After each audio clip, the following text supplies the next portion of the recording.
everyone! Welcome back to the Practical English Podcast. I'm Aries. Today we're going to do something very practical. Practice speaking English at a slow, natural pace. This practice doesn't just improve your speaking, it turns your English learning into engaging, real-life conversations. You'll learn how to express ideas smoothly, expand your vocabulary, and convey your thoughts with clarity and confidence. Because when you speak slowly, you give your mouth and tongue time to form each word correctly. You also begin to notice subtle things in English, word stress, sentence rhythm, or intonation and emotion. This awareness makes your English sound much more natural, even when you eventually speak faster. And here's another bonus of slow English practice: confidence.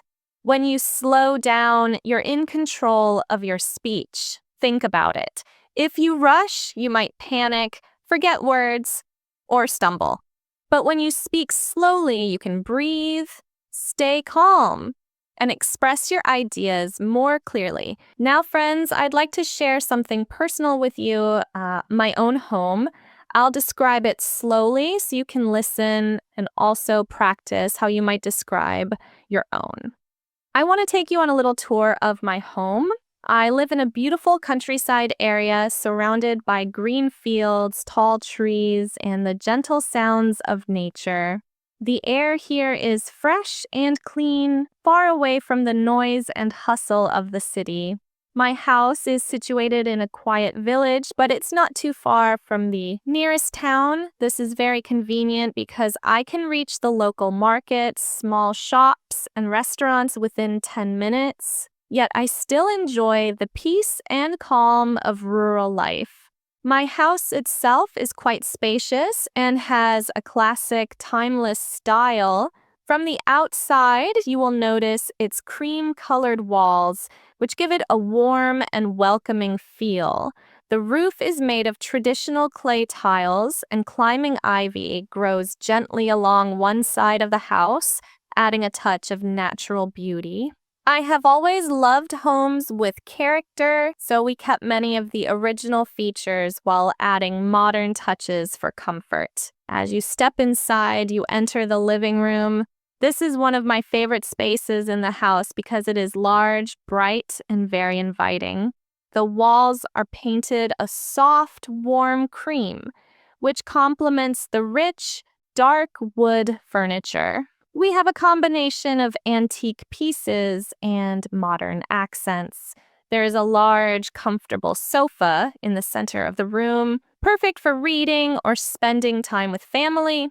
A wooden coffee table sits in front of it, and nearby a fireplace adds warmth and charm, especially during the colder months. Large windows allow sunlight to flood in, and the view of the garden outside makes the room feel connected to nature. The living room also features several decorative touches that I adore. There are old paintings, some family photographs, and a few antique vases collected from local markets. I like mixing textures and colors, so the rugs, curtains, and cushions have soft pastel tones that enhance the room's cozy atmosphere. Adjacent to the living room is the kitchen, which is modern and fully equipped. It is a modular kitchen designed for efficiency and style. The cabinets are sleek and white, contrasting beautifully with a dark granite countertop. We have a modern stove, oven, and a large refrigerator. There is also a pantry next to the kitchen where I keep all our supplies, dry goods, and extra cooking items. Cooking in this kitchen is a joy because everything is organized and within easy reach. I often spend hours here experimenting with new recipes or baking bread while enjoying the sunlight streaming through the kitchen windows. Moving to the private areas of the house, my bedroom is a sanctuary. It is spacious, painted in soothing shades of light blue, and decorated with soft textures. I have a large bed with plush linens and plenty of pillows, making it very comfortable. One of my favorite features of the bedroom is the balcony. From here, I can step outside to enjoy the early morning air, listen to the birds, or simply admire the view of our garden and the surrounding countryside. Sometimes I sit there with a cup of tea, just soaking in the quiet and calm. The other rooms in the house include a guest bedroom, a study, and a small hobby room where I keep my craft supplies and books.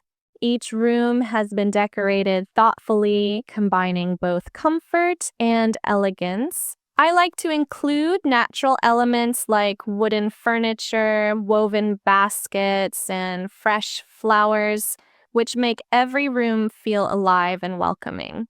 Now, let me tell you about the garden. It is one of my favorite parts of the house. The garden is spacious, landscaped with a variety of flowers, shrubs, and a small lawn. There is also a small vegetable patch where I grow tomatoes, herbs, and seasonal vegetables.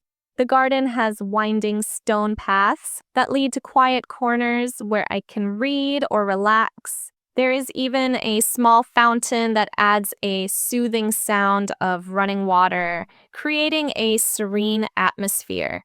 In the summer, the garden becomes a colorful paradise with butterflies and bees visiting the flowers.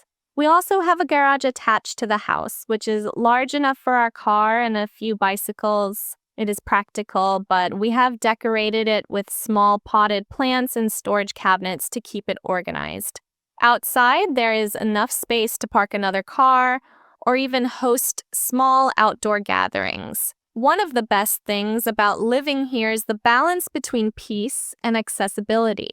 While we enjoy the quiet countryside, the market, schools, and basic services are just a short drive away. This makes daily life convenient, but without losing the connection to nature and a slower pace of life. In addition, the surrounding landscape is simply breathtaking. Rolling hills, fields of crops, and occasional small forests make every walk a pleasure. In the mornings, mist often rises from the fields, and the sun casts a golden glow over the landscape. In the evenings, you can watch the sunset from the balcony or garden, painting the sky with shades of orange and pink. I feel truly lucky to experience this every day. Overall, my home is not just a place to live, it is a sanctuary, a creative space, and a connection to nature. Every corner reflects comfort, elegance, and a love for beauty. I enjoy every room, from the living room where we gather, to the kitchen where I cook, to the garden where I relax.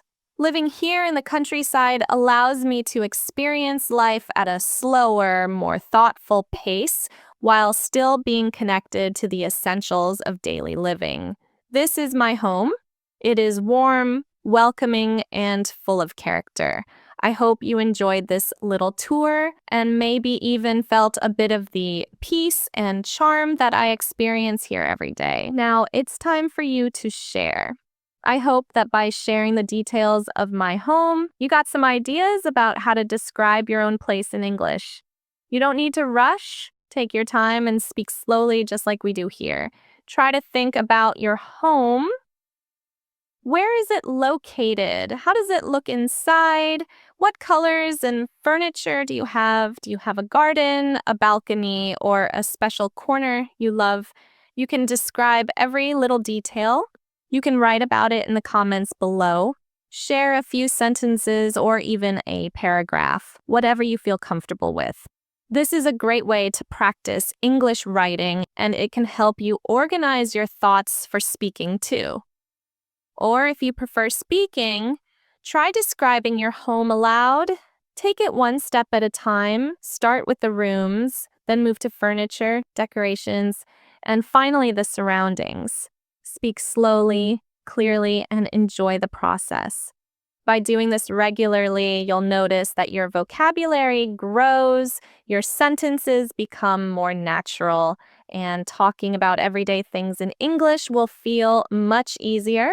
So go ahead, give it a try, and share your little stories about your home with us. I'm excited to read them and imagine each of your homes in the countryside, the city, or anywhere else. If you enjoyed this episode, make sure to like, share, and subscribe so you won't miss any of our future lessons.